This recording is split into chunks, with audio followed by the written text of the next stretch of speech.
So it's the next day now. I think everything's in place enough for it to try and start. I plugged in the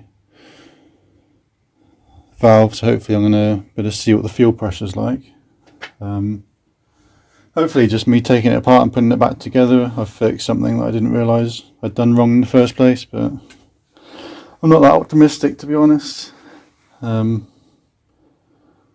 We'll turn the ignition on so it primes and see what the fuel pressure does, and then take it from there, I think.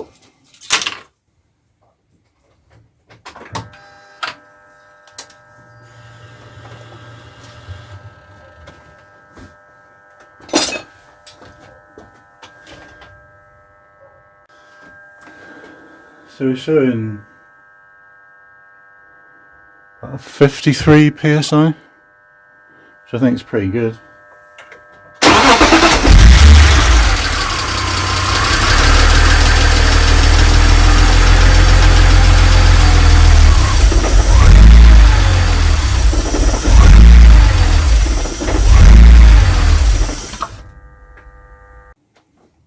Yeah, so it's not fixed.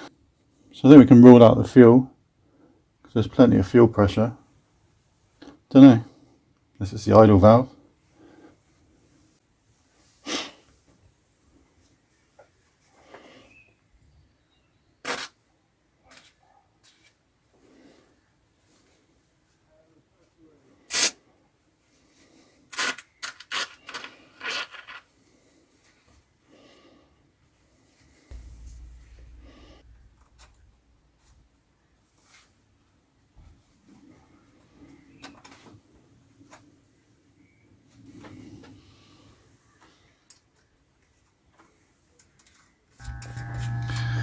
So here's where we are now. I seem to have a coolant light on, the low coolant light, even though it's a new sensor. The reservoir's full up, it's probably not bled properly. I can't imagine there's going to be a big air bubble in the bottom of the reservoir which tricks it into thinking there's, or makes it set off the low coolant light. So I'm a bit confused. Might stick the old one back in, but what else can you do? Yeah, a bit baffled. So it's a bit of a weird situation at the moment. I put it all back together and then the engine was running like a sack of shit. Thought it might be a fuel problem, but I took everything apart, checked they didn't do anything wrong or miss anything. Ended up doing a few more sensors, the knock sensor, well, two of them, and the two cam sensors. Put it all back together, then I started it.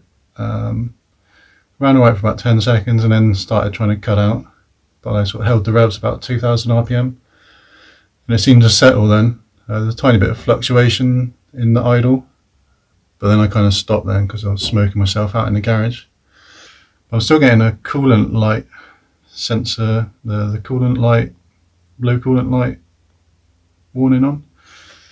So it's a new sensor and the reservoir's full up, so I'm thinking maybe the sensor's shit.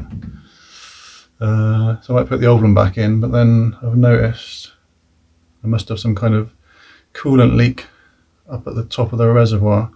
Let me show you. So I presume this, let's get a light on then.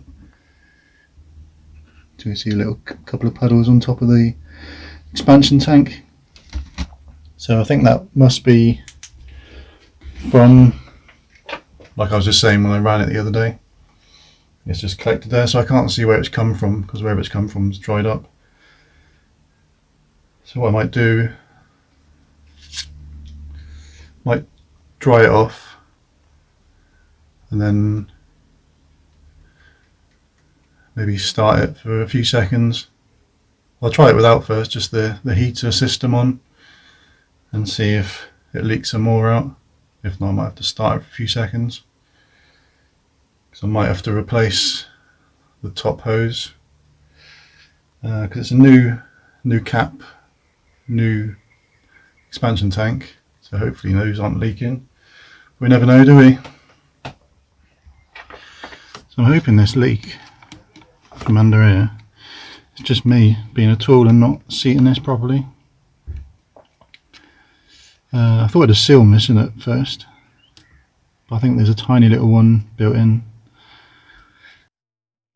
So what I've found, hopefully, fingers crossed, is if you click, obviously, well, not obviously, but make sure the clips are pressed down, ready to engage. And then I made sure the little one clipped into place first, and then I did the big one afterwards.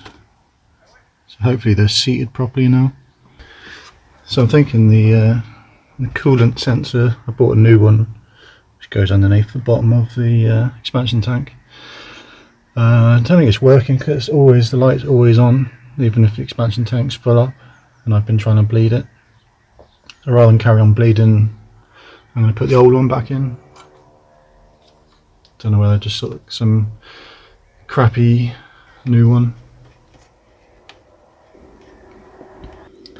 So there's the other one, that green one.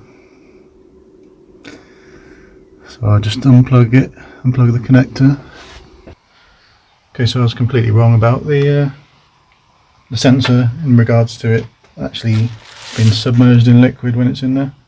So I've got my old one. Probably isn't. Oh, you can just see in there, it's like a sealed chamber with a little, looks metal at the end. So I don't know whether the sensor just butts up against that. I don't know how it works. On the plus side, I've put the old sensor back in.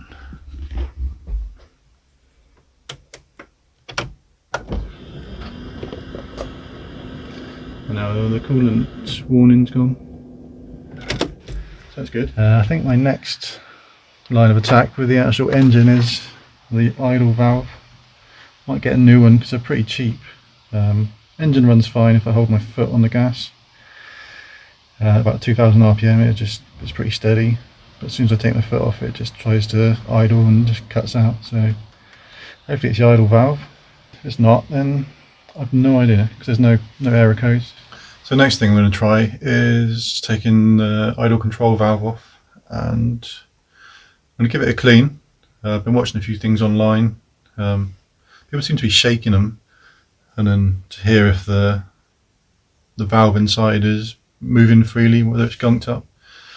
I saw something else about putting a multimeter across the terminals to check the impedance. No, the resistance, I think, sorry. So I might do that as well. So yeah, I'll take it off again for the millionth time. So I'm going by what I've seen on YouTube, because that's always correct. So they were shaking theirs. You could hear the valve inside moving. So this is actually making no noise. Tiniest of noises. I'm going to check the resistance across the pins. Can't hurt to try that. Apparently you should get 40 ohms between the two outside pins, and if you pair up the middle with either end, you should have 20 ohms. So I'll try that anyway in case the switch is knackered. Right, I'm just going to stick this on resistance. So this is the two outer terminals.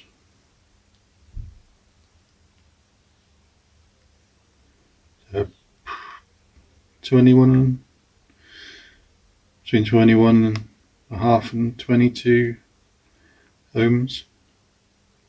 So now if I do the middle one and one of the outside ones, so again 11.5 to 12 ohms. And then if I switch to the middle and the one remaining one,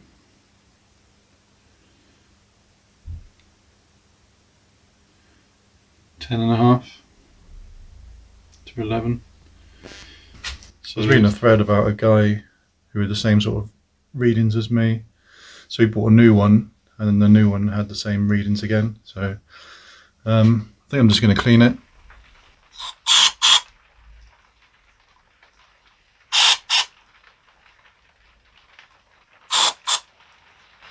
Not sure if I can poke it with something to get it moving.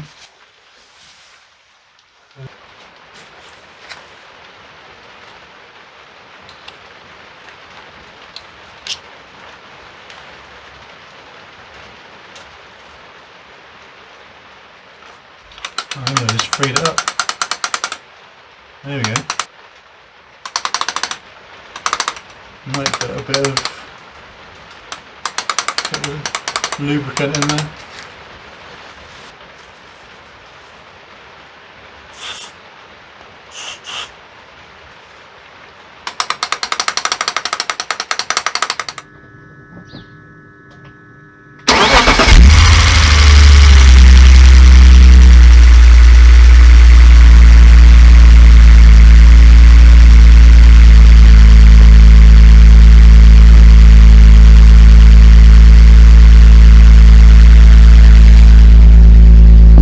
Bloody gone and fixed it. Wasn't expecting that. Yeah, things don't usually go that well. Although, I don't know, a lot of people slate E46 for reliability, but I've never had something break which I haven't broken, to be honest. As long as you do your preventative maintenance, your cooling system, all the usual gaskets and stuff, then you just keep going as long as you look after them.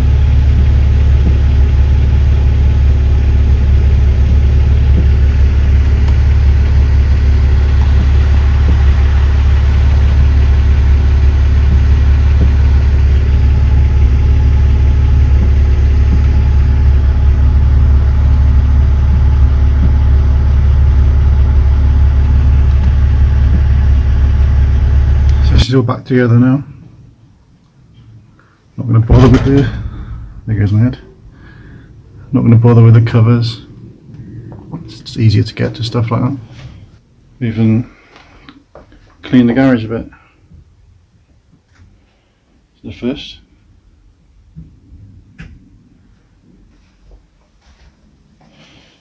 So I seem to have used pretty much every tool possible.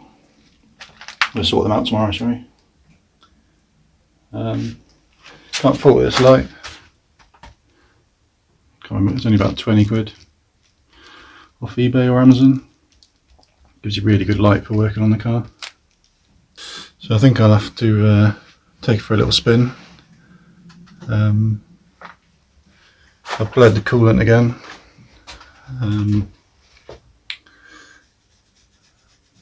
And well, I've got the video clip of it sitting at about, I can't remember what it was now, 190 or 200 Fahrenheit. I think it was about 90 odd degrees Celsius. So that seemed to settle there. I just need to sort out why the coolant level sensor isn't working. I think it might be to do with the new reservoir. I need to figure out exactly how the sensor works, whether it's supposed to touch the little metal bit inside the slot where it fits in, because maybe the new reservoir is a bit out of tolerances and it's not quite touching that metal bit. I don't know how it actually works, but we'll figure it out. Alright, so I've taken it for a quick spin. I've forgotten how quick she is. A bit warm out there, hence the sweaty cheeks. Seemed alright. Coolant light's still on. I'll have to find out about that, how that sensor works and whether it's the expansion tank that's got the issue. I mean, the gauge stayed in the middle as you'd expect. The engine feels really hot, but I forget how hot this engine gets. I've just been having a little look around all the usual places. I've got the cover back on down there, so I'll just check and see if there's any splashes down there, checking all the sides, the expansion tank and pipes and stuff. I'm going to have a little look tomorrow, see how the coolant level's looking. So I've taken out this new sensor that I bought. and put in the weird little plasticky blue one that came with the expansion tank, and